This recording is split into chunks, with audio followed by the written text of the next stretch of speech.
dugaan tindak pidana korupsi ya terkait pengurusan izin tinggal sementara warga negara asing di Kementerian Hukum dan HAM.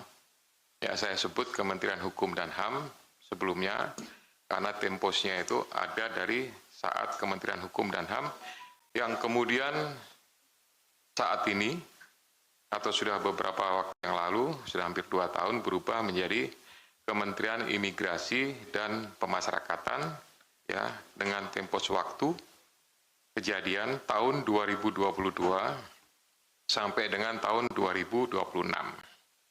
Gitu. Jadi informasi lengkapnya ya bahwa KPK telah melakukan kegiatan penyelidikan tertutup ya, dan dari hasil kegiatan penyelidikan tertutup tersebut ya ada beberapa pelaku tindak pidana dan juga telah ditemukan bukti permulaan yang cukup atas peristiwa dugaan perbuatan melawan hukum yang dilakukan oleh para pihak ya dalam dugaan tindak pidana korupsi terkait pengurusan izin tinggal sementara warga negara asing di Kementerian Hukum dan HAM atau Kementerian IMIPAS. Saya masuk kepada konstruksi perkaranya. Jadi, kegiatan penyelidikan tertutup ini bermula dari tindak lanjut terkait kasus atau perkara rencana penggunaan tenaga kerja asing RPTKA di Kementerian Ketenagakerjaan yang sudah ditangani oleh penyidik KPK pada tahun 2025 dan adanya data atau laporan transaksi keuangan dari Pusat Pelaporan dan Analisis Transaksi Keuangan PPATK.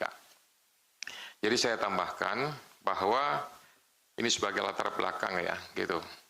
Informasi yang kami dapatkan ini merupakan sebuah pengembangan. Dulu di awal di 2025 ada kasus RPTKA, kemudian ada juga informasi-informasi yang kami dapatkan berdasarkan dari BPATK. Maknanya bahwa tidak hanya dari pengaduan masyarakat saja, tapi bisa juga bersumber bahkan dari whistleblower system, dari internal, ya dari kementerian, badan, lembaga, dan lain-lain, itu bisa sebagai dasar atau bahan kami untuk melakukan kegiatan tersebut. Nah, dalam laporan PPATK mengenai transaksi keuangan yang terkait, itu ada 35 pegawai Kementerian IMIPAS periode tahun 2019 sampai dengan 2025 ditemukan aliran dana pada 96 rekening bank dengan total nilai mencapai 366,7 miliar rupiah. Dari total aliran uang tersebut, hanya sebesar 9,7 miliar atau sekitar 3% yang bersumber dari gaji atau tunjangan. Sementara sisanya atau 97% lainnya diduga berasal dari pihak-pihak yang melakukan pengurusan-pengurusan di bidang keimigrasian. Kemudian dalam proses penyelidikan tertutup yang sudah dilakukan, ya, dan juga termasuk kegiatan berita acara, pemeriksaan dan lain-lain, gitu, terhadap Saudara SK selaku Wakil Menteri IMIPAS tahun 2025, 2026. Dan juga sebelumnya menjabat sebagai Dirjen Imigrasi tahun 2023-2024, diduga telah melakukan pemerasan dengan cara ya meminta jatah dari pengurusan izin tinggal sementara ya para warga negara asing melalui Saudara JS. Jadi JS ini adalah Direktur Izin Tinggal Sementara ya yang saat ini menjabat sebagai Kepala Kantor Wilayah Imigrasi Jawa Barat.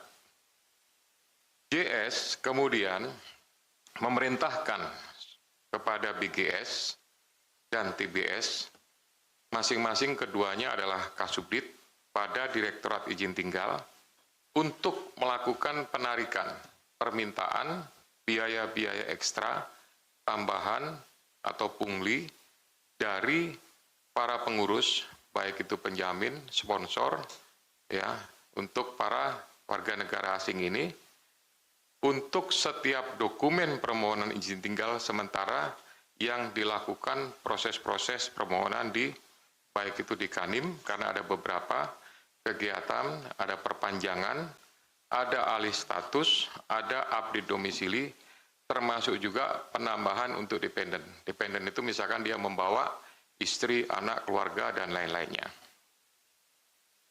Selanjutnya,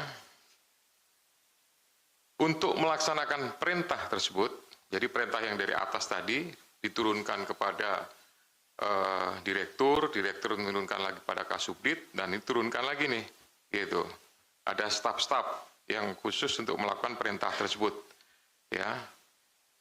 BGS dan TBS memberikan akses kepada JSP dan GST selaku staf subdit di direktorat atau di subdit izin tinggal tersebut.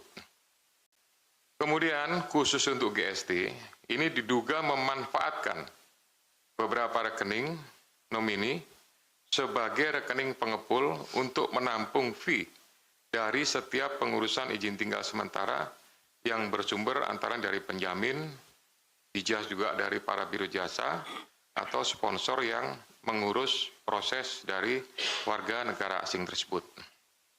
Ya.